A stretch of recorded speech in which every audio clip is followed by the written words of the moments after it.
Bonjour, chers téléspectateurs. Bienvenue à cette nouvelle émission d'Amour et Vie. Aujourd'hui, nous accueillons Nathalie Fournier, une femme qui a été victime d'intimidation et de bullying pendant son adolescence.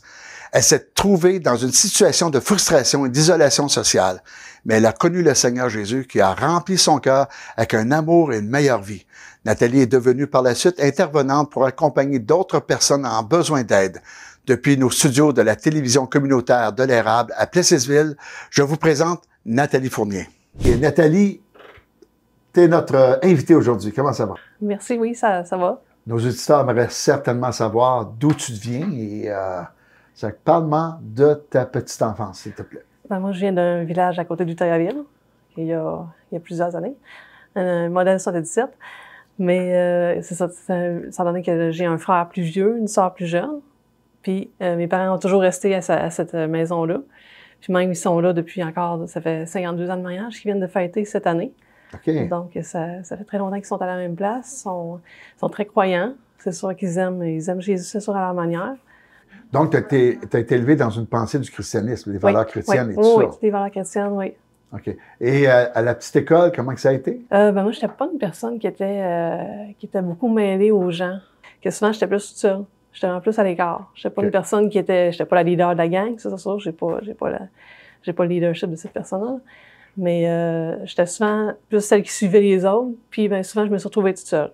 T'es pas quelqu'un qui va mener des projets avec tes petits camarades d'école à ce moment-là. Mais quand les projets sont là, ben, tu participes quand même. Oui, c'est sûr. J'étais bonne à l'école, c'est sûr, ça, c'était pas un problème. T'es une première de classe? Non, pas première, mais j'étais dans les premières, mettons. Tu étais dans les premières, OK. Mettons, dans les bonnes, mettons. J'étais pas dans les moins bonnes, c'est sûr. J'étais dans les bonnes, là, mais côté social, c'était là que dans les récréations, souvent, je me suis retrouvée toute seule. J'étais pas la personne qui était la leader non plus. J'étais vraiment plus retirée ou avec un très, très petit nombre de personnes. Ouais. Ceci, ça t'emmène vers l'école secondaire, là? Oui, après ça, c'est sûr, au secondaire, ben c'était encore moins bon. Parce que là, je partais de mon petit village où on avait juste un petit groupe de personnes à une plus grosse école. C'était à Victo? Victo, oui. Okay. Puis là, c'est ça, bon, là, plusieurs personnes que je connaissais pas.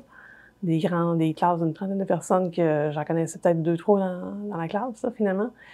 Puis en tout cas, j'ai beaucoup aussi vécu, mettons, de pas être dans la gang, de pas être, tu sais, j'étais pas la fille qui était là, qui faisait des jokes, qui faisait rien. J'étais la fille tranquille, que souvent, j'étais pas dans les gangs de filles ou que j'étais souvent plus à part ou on m'a même carrément niaisé des fois, là, souvent dans les classes, dans les autobus. Oui, beaucoup d'intimidation.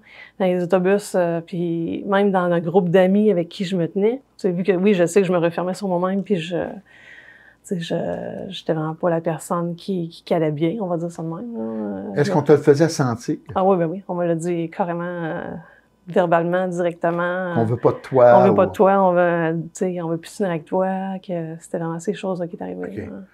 Puis dans l'autobus, j'ai changé toute le secondaire, j'ai changé de groupe d'autobus, mettons, de trajet d'autobus à 2 reprises. Puis dans les 2 trajets, il y avait des personnes intimidantes dans les 2 trajets. OK. Que c'était comme, je me dis, bon, ça va bien, tu sais. Je me dis, au moins, quand j'ai changé de trajet d'autobus, ça va être plus facile. Chaque trajet, il y avait des personnes intimidantes. Tu étais après te préparer à devenir une jeune adulte et tu cherchais à te protéger puis te connaître toi-même avant d'ouvrir tes ailes. Ben, pas tant. C'est tellement que j'allais pas bien. Comme je disais, bon, à l'école, il y a eu vraiment un groupe qui m'a carrément dit, va-t'en, allez-vous, tu sais, va-t'en, puis on veut plus se tenir avec toi. Et là, dans ce groupe-là, j'avais même trouvé d'autres personnes. J'avais essayé de trouver des alliés, tu sais, c'est sûr, je n'y pas.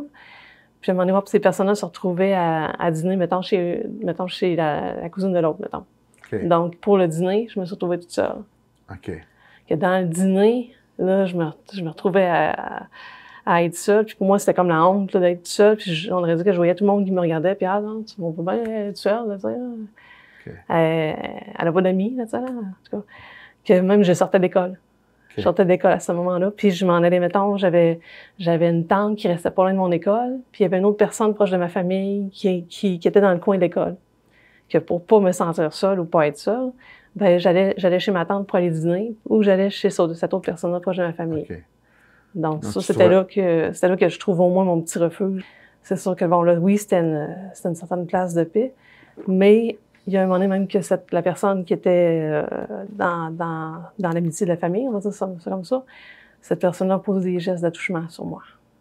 Donc, là, c'est sûr que là, ça a été comme un autre... Tu sais, déjà, j'avais un malaise parce que je me sentais déjà seule, je me sentais déjà à part. Puis en plus, je comprends pas qu'est-ce qui se passe. Que c'était vraiment un moment où que, là, je sais qu'émotionnellement, j'ai comme commencé à vraiment descendre. Là. Les idées de suicide, ces choses-là sont venues. Il y a plein de... Tu sais, je comprenais pas ce que je vivais. Puis en plus, ça qui arrivait. Puis je savais bien que c'était pas normal. Puis je savais pas à qui en parler. Je savais pas quoi faire avec ça. Donc, je suis restée à me refermer avec tout ça. Là. C'est la première fois que tu dévoiles ça? Non. Quand je donne mon témoignage, j'en parlais tout le temps. OK, donc tu es à l'aise de nous dire ça. Oui. Parce que moi, bien sincèrement, c'est la première fois que j'entends. Je te connais, c'est la première fois que j'entends. C'est pour ça que je veux faire ça. C'est ça que je savais que... OK, que tu étais à l'aise. Parce que pour moi, comme animateur, je m'assure que les gens sont toujours à l'aise durant l'émission. Quand je vois qu'il y a un mal à l'aise, mais je déporte automatiquement. Parce que c'est la vie comme ça. Hein? Si on a un malaise, mais je n'exploite pas le malaise, moi. C'est pour ça. Tu peux continuer, c'est à l'aise. Puis juste maintenant, pour mettre un peu les gens en contexte par rapport aux photos que Dario va sûrement présenter, j'ai présenté juste une photo quand j'avais 8 ans. Parce que je trouve que c'est la photo que moi, je trouve la plus belle. Parce que on dirait que les autres, après ça, mes dents se sont développées. Puis moi, j'ai une petite bouche. Et en ayant une petite bouche, qu'est-ce que ça a fait? C'est que mes dents d'en avant étaient très avancées. Ce qui aidait pas ça donnait un sujet d'intimidation pour les autres gens. Là. Ben oui. Parce que je pouvais mettre mon pouce entre les dents d'en haut et les dents en bas. OK. Donc, j'avais vraiment les dents de lapin, là, ça, on dit l'expression de même. Là. Que ça, tu sais, j'étais pas plus grosse que je suis là. J'avais rien là, pour attirer le regard, mais mes dents attiraient le regard. Mais quand même, les jeunes trouvaient que si j'avais la paire de jeans à la mode que je m'étais payée, ils me disaient ce commentaire-là, bon, là, elle veut faire sa fraîche, elle prend telle marque de jeans, tu sais, là. C'était des commentaires sur plein d'affaires, tu sais. Comme je disais, c'était tout le long du secondaire, là, presque. Et là, tu gradues? Oui, ben, avant la fin du secondaire, c'est ça dans mes photos aussi que j'ai sorties. D'accord. Ça a donné que j'avais une jeune de fille que j'avais fait du karaté avec elle dans les années 5e ou 6e année dans mon petit village. Puis cette personne-là, elle avait vraiment un vécu qui était carrément différent du mien. Là. C'est là, moi, j'avais remarqué à un moment donné qu'elle allait pas bien, puis moi, j'entendais parler, bon, de l'aspect de e-chum, la drogue, l'alcool, puis je voyais qu'elle s'habillait d'une autre manière carrément différente de moi, là. Puis cette personne-là, tu sais, à un moment donné, je l'avais recroisée à la fin du secondaire, dans un groupe de jeunes. Parce que moi, c'est qu'on m'a invité à aller dans un groupe de jeunes pour passer une fin de semaine avec ce groupe-là. Puis ça parlait bon, de notre relation avec Dieu, ça parlait de notre relation avec les autres, avec nos parents, avec plein de choses comme ça. Puis elle m'a invité à, je sais pas si c'est elle ou une autre jeune fille, toi qui m'a invité à cette fin de semaine-là, que je me suis retrouvée avec cette jeune homme qui s'appelle Nancy. C'est sûr, je lui ai demandé, puis j'ai l'autorisation, puis j'ai même des photos là, aussi avec elle. Donc, là, cette femme-là, on s'est retrouvés, puis on avait le même âge presque. Puis là, c'est là que là, je suis allée vivre cette fin de semaine-là. C'était quand même une très bonne fin de semaine, pareil. Je dis pas qu'il n'y avait aucun point, tu sais, c'est pas juste négatif. Mais à un moment donné, il y avait un moment qu'on nous amenait comme à faire confiance aux autres puis à parler un peu de ce qu'on avait vécu. D'accord. Donc, là, moi, j'ai eu l'impression que c'était comme si on mettait un genre pas de pieu dans le cœur, je sais pas la bonne expression, puis qu'on brassait tout ça, là, tu sais, là. Que toutes mes souffrances que j'essayais d'apaiser puis de fouiller depuis des années, ça a comme tout remonté. Ça a popé. Ça a popé que là, j'étais à la fin du secondaire et j'ai tout ça un peu. Puis là, bon, oui, l'aspect de groupe, là, ça paraissait bien le fun parce que oui, on était un gros groupe de personnes, tu sais, je me sentais acceptée, mais mon feeling émotionnel était encore tout ce que j'avais essayé de refouler, ça l'avait comme tout remonté. Puis jusqu'à temps que cette personne-là, à un moment donné, elle arrive puis elle me dise, Nat, à un moment donné, je vais te reparler de quelque chose. Donc là, à un moment donné, je suis allée chez elle, on était avec une autre chambre de fille. Puis elle avait, j'ai oublié de l'amener, elle avait un petit livre que c'est marqué la Bible, un petit livre blanc, mais qui a comme ça parlait de plusieurs versets de la Bible. Puis dans ce verset-là, à la fin, il y avait une genre de petite prière. Puis on a commencé à lire ces versets-là dans ce petit livre blanc-là. J'avais vraiment senti une écoute, puis vraiment une appréciation, puis un souci de moi, puis vraiment un souci de me présenter un Dieu qui n'était pas juste loin, qui n'était pas juste intouchable ou impartial. Tu sais, j'avais vraiment ce souci-là de cette personne-là envers moi, puis qui était sensible à tout ce que j'avais vécu, puis que bon, c'est sûr qu'après la lecture de ce petit livre-là, elle m'a comme demandé, elle a dit, voudrais-tu qu'on fasse juste une prière, demander pardon à Dieu, puis demander l'aide de Dieu dans ta vie.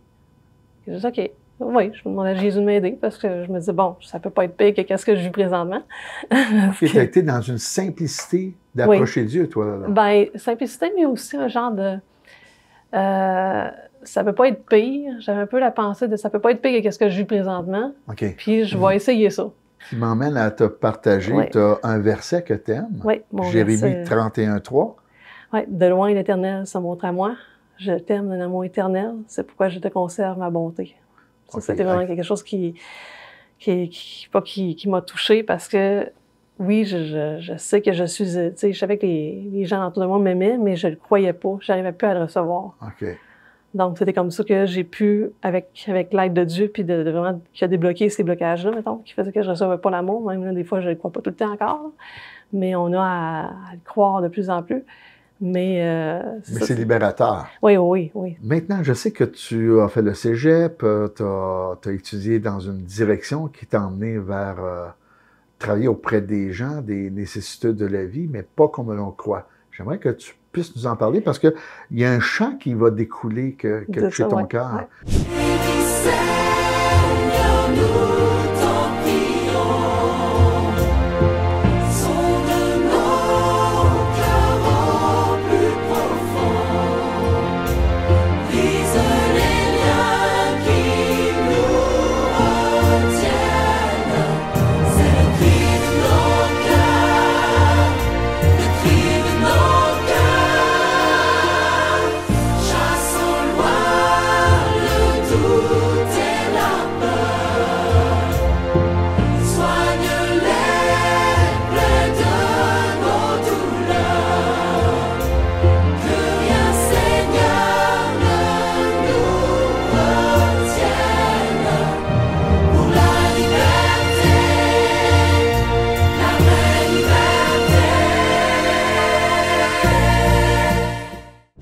Après ma conversion, je me disais, tu sais, j'étais déjà inscrite au cégep à Victo en sciences humaines avec maths pour m'en aller pour peut-être vers un peu comme les domaines de mes parents, vers l'administration ou le secrétariat dans ces choses-là. Que là, bon, j'ai fait la première année. La première année, c'était vraiment des cours plus de base. Après, la deuxième année, c'était des cours d'entreprise, d'entrepreneuriat, de marketing. Et là, ça a fait, oh, je pense que je suis pas à bonne place. C'est pas pour toi. Que là, je priais Dieu pour avoir vraiment cette direction parce que là, je voyais pas qu'est-ce que je devais faire. Puis à un moment donné, c'était une rencontre. J'allais voir beaucoup ma grand-mère qui restait à Victoriaville à ce moment-là. Puis à un moment donné, il y avait une dame qui était venue la visiter. Puis la dame avait eu besoin de consolation, elle avait eu besoin d'écoute. Je ne me rappelle plus exactement qu'est-ce qui se passait. Mais je sais que quand je suis revenue de cette rencontre-là, j'étais revenue à mon cégep, puis là c'est rare que j'ai des grosses émotions, là. Mais là, je sentais qu'il y avait quelque chose qui venait de se passer, là. Puis je me suis dit, voyons, Seigneur, c'est quoi qui se passe, tu sais? J'ai juste écouté une personne, j'ai aidé une personne, j'ai senti que la personne avait été consolée.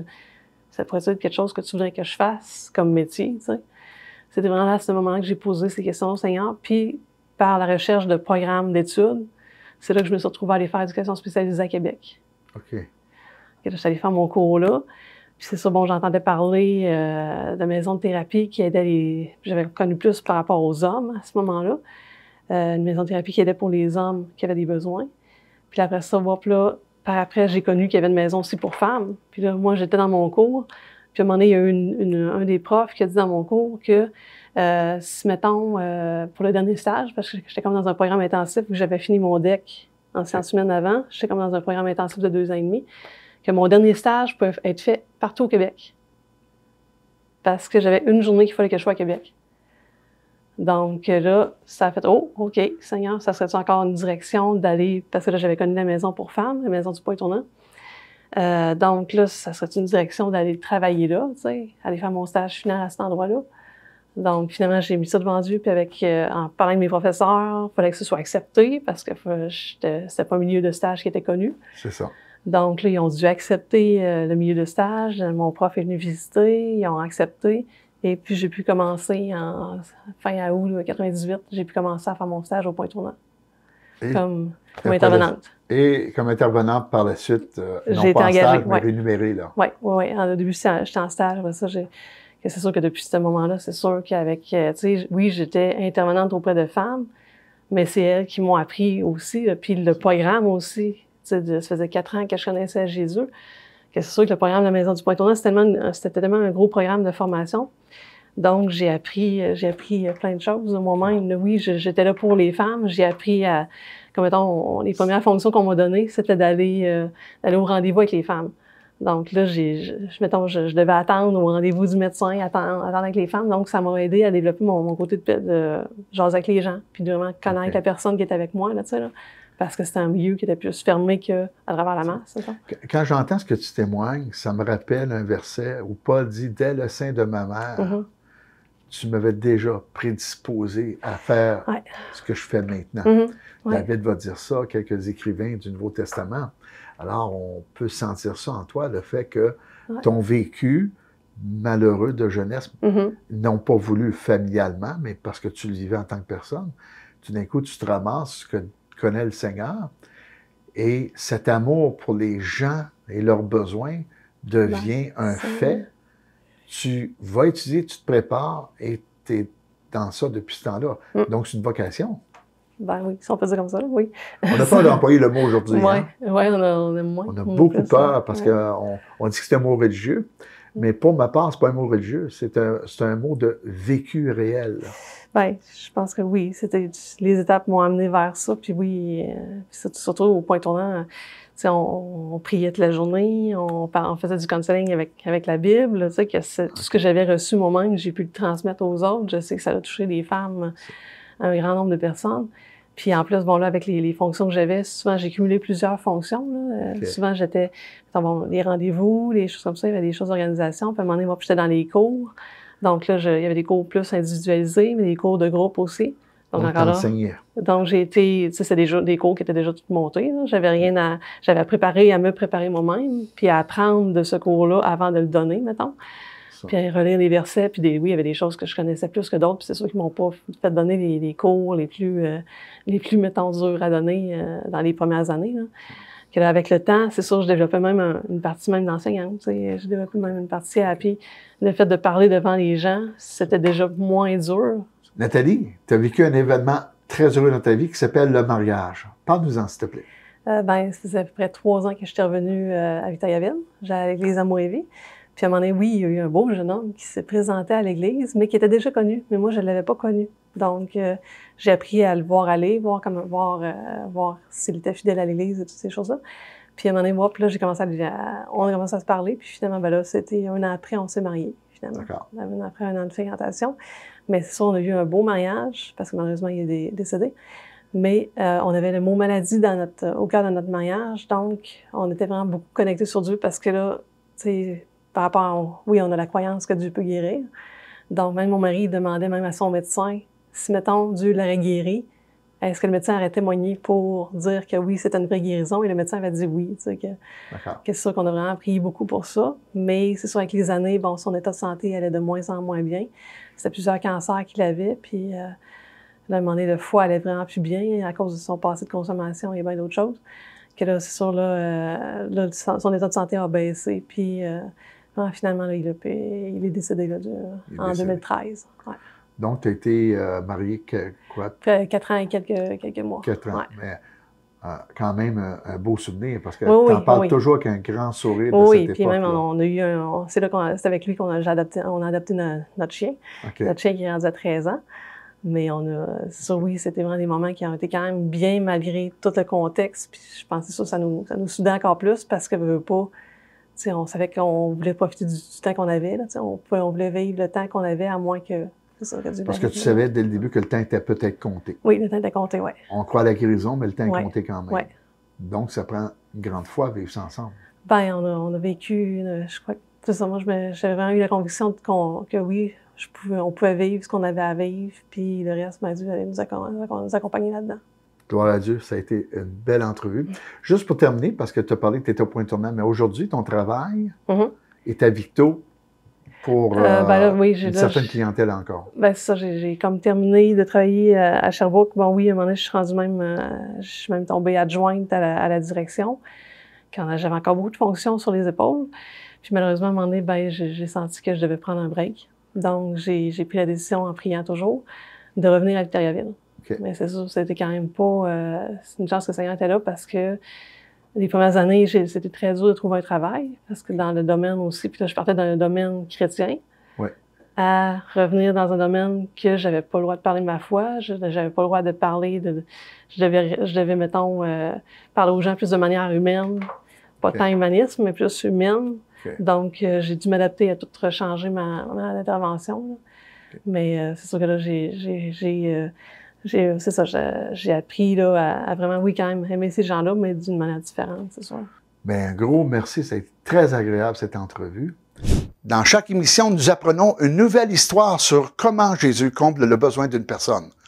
Le Seigneur est capable de nous accompagner même quand nous sommes en isolement et dans la tristesse. Il est possible que vous êtes en train de passer une situation similaire. Sachez que Jésus peut changer cela. Donc, je voudrais prier pour vous maintenant. Seigneur Jésus, mets ta main dans la vie de nos auditeurs qui ont entendu le témoignage de Nathalie, qui a été un témoignage de délivrance, Seigneur.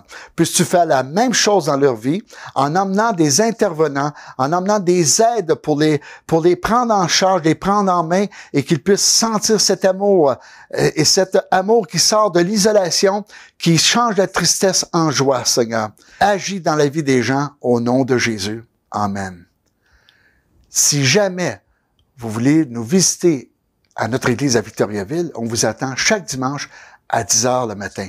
Sinon, nous serons ici à la TVCE la semaine prochaine. À bientôt. Au revoir.